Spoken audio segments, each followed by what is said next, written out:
Hi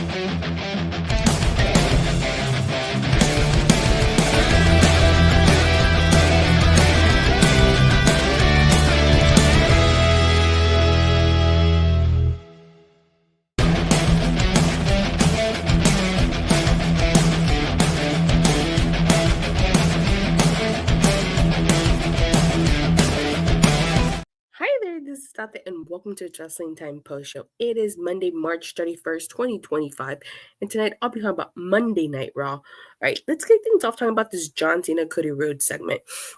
So, for the last couple of weeks, John Cena and Cody Rhodes haven't really interacted much. John Cena would cut a promo, Cody Rhodes would come out and respond, so to speak, but John Cena wouldn't say anything back. So, this was really like the first time where we got to see them interact with one another. Like, they went back and forth, which was actually really great. So Cena went out there. Before he even got a chance to talk, Cody Rhodes interrupted him and was basically like, they've heard him speak for 2 weeks in a row, and now he will listen to him talk. He brings up the fact that there's so much John Cena can say about him, like the lisp. He made fun of his lisp, about his arm tattoo, but about his tattoo, which is on his neck, but it's really an arm tattoo. About getting booed in the company he created, obviously referencing AEW. And he's struggling with the fact that Superman is perhaps really dead. So the crowd is going back and forth here. They are chanting, "Let's go, Cena, Cena sucks" here. And John Cena says that he's going to bury Cody Rhodes like he's buried everyone else. And for years, people have said that he's been burying talent, but he doesn't bury talent. He buries mediocrity. So I actually really like the fact that John Cena said that and he acknowledged that, because for so long, everybody's always talked about John Cena and how he buried the Nexus, how he buried Zack Ryder, and he's buried all these other wrestlers. And I can't imagine how Wade Barrett must have felt listening to John Cena say that while being on commentary, because you guys remember Wade Barrett was the leader of the Nexus when John Cena, quote unquote, buried them. So the fact that he said he doesn't bury talent, he buries mediocrity. So is he calling Wade Barrett mediocre? He talks about how Cody Rhodes relies on silly gimmicks, like the people singing his theme song, and that all Cody has done is trick people into loving mediocrity. And that if you basically strip Cody of his music, all you get is a striped suit. So Cody fires back and says that maybe Cena is right. Maybe he was chosen, but he was chosen by the people. It would not by a guy in the office who they can't talk about anymore. Obviously referencing Vince McMahon. Vince McMahon, chose John Cena to be the face of the WWE also long ago. Now, Cody brings up the fact that everyone's terrified of John Cena on the mic, but not him, because he's got more, D in the jorts than Cena does in the mic. So I can't believe they let that slide. It was surprising they didn't censor that. Cody calls John Cena his hero. It says that John Cena is still his hero, but it's still a piece of shit. I like the fact that John Cena says that he makes empires for billionaires, but all Cody does is steal money from their kids. Obviously, once again, referring to Tony Khan and AEW, Tony Khan being the son of Shadi Khan, who is a billionaire and owner of the Jacksonville Jaguars. And as Cena is trying to leave, Cody tells John Cena that he's never been chanted, "You can't wrestle." And, when Cena comes back into the ring, he attempts to cheap shot Cody Rhodes, but Cody hits him with the crossroads, and he stands over John Cena like this. So honestly, this was such a great opening segment. This is exactly what we needed from these interactions, because it just needed that extra fire, and this is what it was. Honestly, I cannot wait for WrestleMania. I honestly think John Cena is stealing that title off of Cody Rhodes. But this was freaking great. We need more of this. Definitely do. This was great. And a great way to kick off Monday Night Raw in London. All right, so now let's talk about Jimmy Uso and Gunther. So prior to Jimmy Uso versus Gunther, Jay was telling Jimmy, there was a backstage segment with Jimmy Uso, and Jay was basically saying that he would feel a lot better going out there with Jimmy, but Jimmy says that he's gonna go out there, make some enclosed noise, and that he's vowed to beat Gunther, while Jay's gonna beat Gunther at WrestleMania and become world champion. So this is into Jimmy Uso versus Gunther. And I said that Gunther needed to destroy Jimmy Uso in this. Like, he needed to beat him to a pulp, and that's exactly what happened. So during this match, Gunther refused to pin Jimmy. There were two opportunities for Gunther to pin Jimmy, and he refused to do so. He ended up winning after he put the sleeper on Jimmy. And Gunther continued to put Jimmy in the sleeper, and then Jay came out to help Jimmy. Jay attacked Gunther, and Gunther fled to the crowd. So when it comes back from commercial break, you see Jay assisting Jimmy, and you think that, okay, they're just walking around, but then Gunther comes and attacks them. Like, he ended up sending Jay into the steel steps, and then he zip-tied him to the ropes. So Gunther was just attacking security. I don't know where Adam Pearce was, but it was attacking security. He sent Jimmy to the barricade, and then, Jay and Gunther were arguing with each other. Jimmy got busted open, and then Jay was forced to watch as Gunther was attacking Jimmy. So we got this image, which I have to say, like, this was brutal. Poor Jay was helpless as Gunther was just attacking Jimmy. But this was really great. Like, I actually really like this visual of Gunther just putting a busted, beaten Jimmy in a sleeper.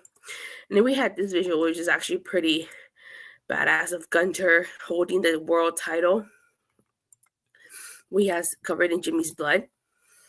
So this was great. Like, this is what the exact spark that this feud needed. I think that Jay now it's going to be more motivated to beat Gunther after that vicious beatdown that Gunther gave to Jimmy. All right. So after the Cody Rhodes and John Cena stuff, we get the New Day versus the New Catch Republic. So they were in London. So Adam Pearce did introduce the New Day's opponents, which was Tyler Bate and Pete Dunne, the New Catch Republic. So this was actually a pretty decent match, but I feel so bad for Pete Dunne and Tyler Bate. This was their home country, and they ended up losing. Well, wouldn't be the first time wrestlers lose in their hometown. So the New Day was victorious. And at the end, they're interviewed by Kathy Kelly, and Xavier Woods says they deserve a shot at the tag titles, and Kofi demands what they are owed and deserve, and that's a match for the tag titles. And the War Raiders come out and confront the New Day. So obviously, it seems like we're getting the War Raiders versus the New Day for the tag titles. I don't know if it'll happen at WrestleMania, but I definitely do think that ever since the New Day turned heel, they really haven't found their footing. I mean, that segment they did with Big E when they initially did Houston, that was great. But I feel like they haven't done much. They're kind of just there. So I feel like if they're going to win the tag titles, you have to make me believe that they're capable of beating the War Raiders and winning those tag titles. You have to build them up. And with only, 2 weeks to go? Let me see. Next week is the 7th, and then the 14th. Yeah, like a little over 2 weeks to go. Like, the New Day need to do something to get those tag titles. So we'll see. Maybe that match won't happen at WrestleMania. Maybe it'll happen at, give me 1 second, guys. Maybe it won't happen at WrestleMania. Maybe it'll happen on the Raw after Mania. Maybe it'll happen on the Raw before Mania. But I definitely do think that we're going to get the War Raiders versus the New Day for those tag titles. So we get the first Judgment Day segment. And, Finn Balor's talking to Dom. And they're basically talking about how tonight they're going to show Penta and Bron Breakker they're a well-oiled machine. So it seems like so far Judgment Day is on the same page. I still think that this version of Judgment Day is going to break up sooner rather than later.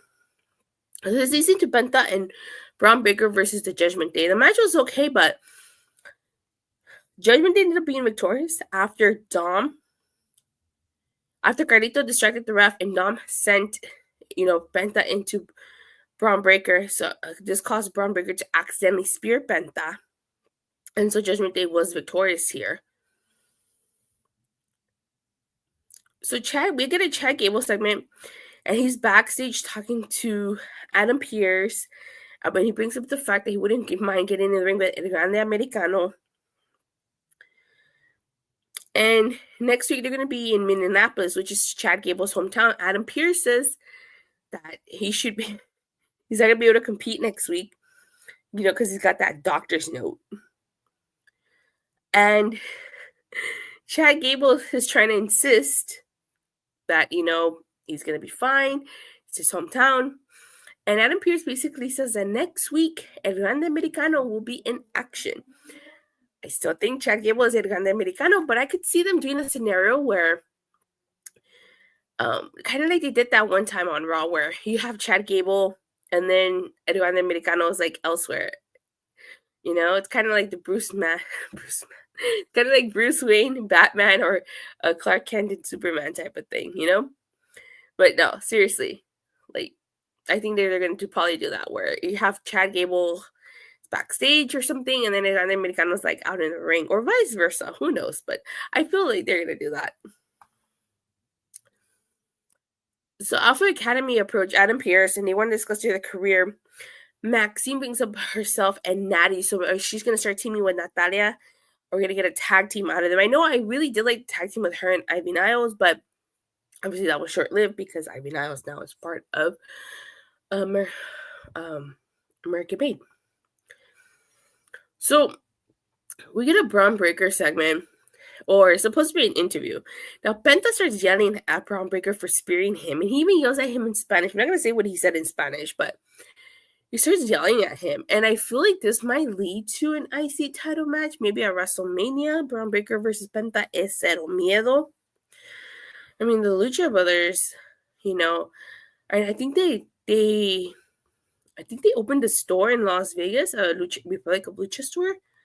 So I think it'll be a great moment for Penta if he gets a title match at WrestleMania. We get an AJ Styles segment, or / promo, and he calls out Logan Paul. Now the crowd was just tearing into Logan Paul. Like, they just were not happy to see him. Now I have to say what you want about Logan Paul, but he is really good at what he does. Like, he was just ripping into that crowd. Like, he was saying that if he wants to make them wait, he'll make them wait because they're sheep. He brings up the fact that he just had a little girl, so he's a girl dad now, and he's trying to teach her the art of forgiveness. So AJ Styles brings up the fact that he has a daughter too, and he wants to forgive Logan Paul. He says he's going to forgive Logan Paul, and Logan Paul kind of questions what is he forgiving him for. Brings up the fact that, Logan Paul's the biggest douchebag to ever set foot in the WWE. And so with this segment, basically this sets up AJ Styles versus Logan Paul at WrestleMania. Like, this segment ends with Logan Paul hitting the pulverizer to AJ Styles. So, honestly, I think it's going to be a good match. I think their styles are similar. So, I think that it'll be an interesting matchup for sure. We had a backstage interview with Lyra Valkyria, and she's thanking Bayley for having her back last week. So, next week, it's going to be Bayley versus Lyra for the IC title.